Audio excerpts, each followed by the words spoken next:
change. Living things change over time. Little changes and big changes. Whoa. That's evolution.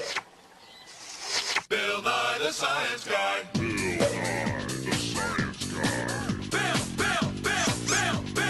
Bill Nye the Science Guy. Science rules. Bill Nye the Science Guy. Inertia is a property of matter. Bill Nye the Science Guy. T minus 7 seconds. Bill Nye the Science Guy. Brought to you by the most advanced life form on the planet Earth. At least until something better comes along.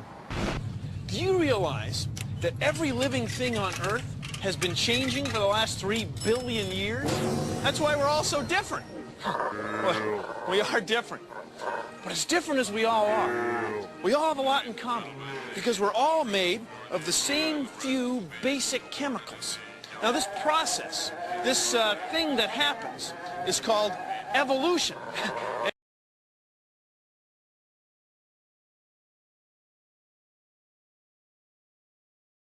Yes. Good evening, Dr. Dawkins. I'd like to know that had you not been so passionate about evolutionary biology, what subject would you have pursued? I've always been, on and off, addicted to computer programming.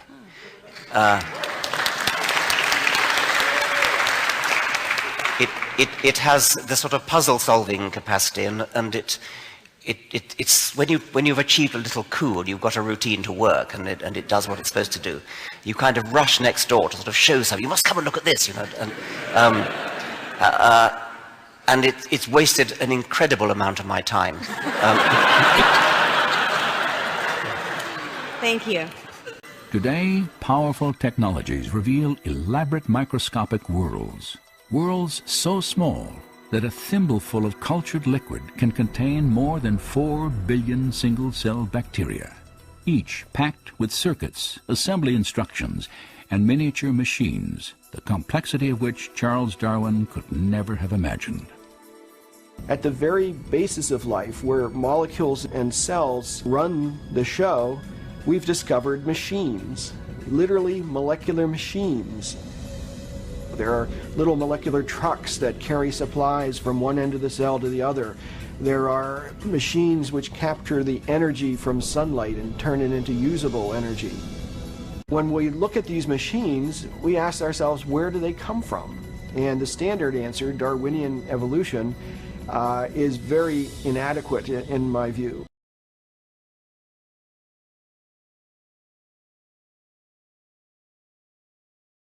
I'd like to try and put all of this into some historical perspective. I put a quote from Barbara McClintock from her Nobel Prize speech 30 years ago on the first slide, because Barbara was the person who first showed that cells could repair and restructure their own genomes. And she is one of the great scientists, in my view, the greatest biologist of the 20th century, and is still waiting to be rediscovered in her deepest Let's get to our sense. guest now. Paulius Kunchinas is Asia Managing Editor for Oxford Business Group. The economy is looking for drivers of growth, and it looks like the domestic picture is where it's at. What sectors do you see helping to support Malaysia's potential? First of all, I want to say that Malaysia has done remarkably well. We're forgetting the past performance over the last 5 years has been truly impressive. And I know that there's a lot of criticism about whether we're going to achieve the 2020 goals. But if you look at the macro performance, it has been outstanding, at least in ringgit terms. And I think the main challenge is now where to look for new sources of growth.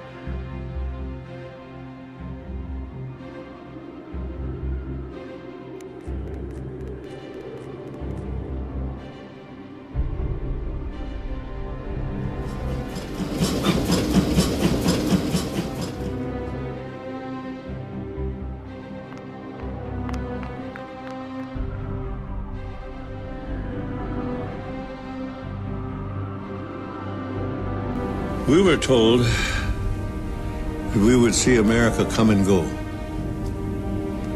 And in a sense, America is dying from within because they forgot the instructions on how to live on Earth.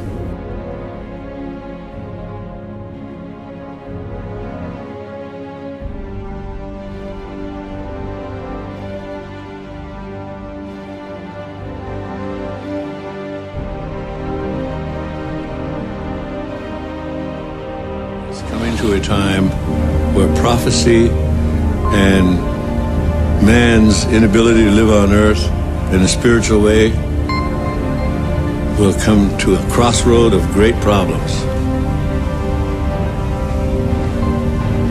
It's the Hopi belief, it's our belief that if you're not spiritually connected to the earth and understand the spiritual reality of how to live on earth, it's likely you will not make it.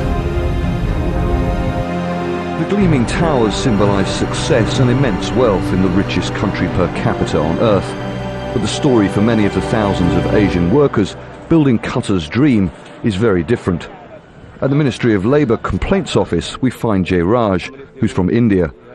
He says he and around 30 of his colleagues haven't been paid in more than 3 months. We cannot even return to our countries because we don't have money. Our company says wait for 2 months, but wait where? Back home I have my mother, a wife and 2 children to feed.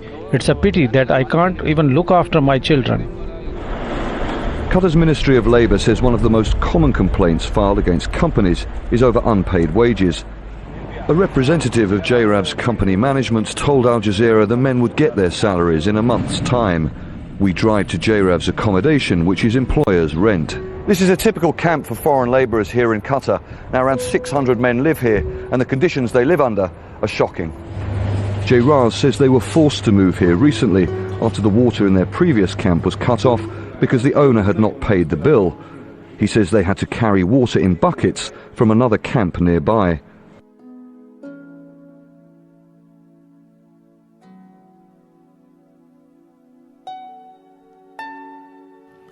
What prevents extremes is the center.